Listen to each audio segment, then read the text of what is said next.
On the strength of the unbeaten Dhanush, Maharathi Arjun had ended the destructive war of Mahabharat in just 18 days.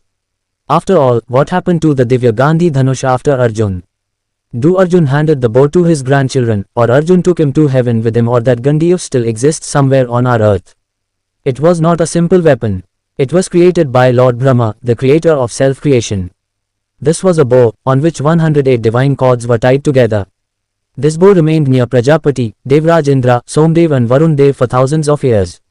Then while burning the Khandav one, Sukta Gandiv had demanded Akshay Dhanush and two never empty Akshay Kavya Arjun.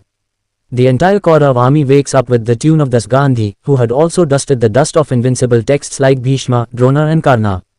But after the end of the era and Krishna's changed, everything changed. After the Dwarka drowned, when Arjun was bringing Hastinapur to women, some minor robbers attacked them. Who had warned from Arjun Sakshat Shivaji, today his hand was trembling. He forgot all his divine mantras, which Gandiv never seemed to be a flower, today seemed heavy like the mountain.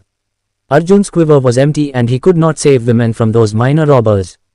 By defeat and broken by self-sufficiency, Arjun started crying and crying in the soil. From coincidentally, Maharishi Vedavas were passing from there.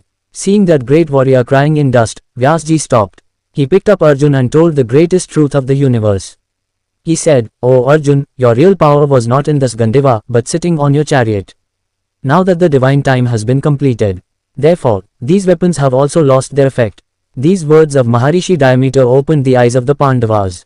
With the same expression, when Pandavas led the Rajpat to the last journey of heaven by sacrificing Rajpat, Arjun could not leave his Gandhi. It is clearly written in Mahabharat's Mahaprasiki festival that when Arjun reached the banks of the sea about Gandiv, suddenly the waves began to hit and the Purit Dev appeared.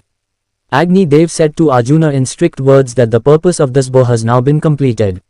Return it back to its real owner Varun Dev. It was not just a bow for Arjun. It was the closest companion of his life, which played every war, every pleasure in misery. Arjun felt that Gandhi's last time by trembling.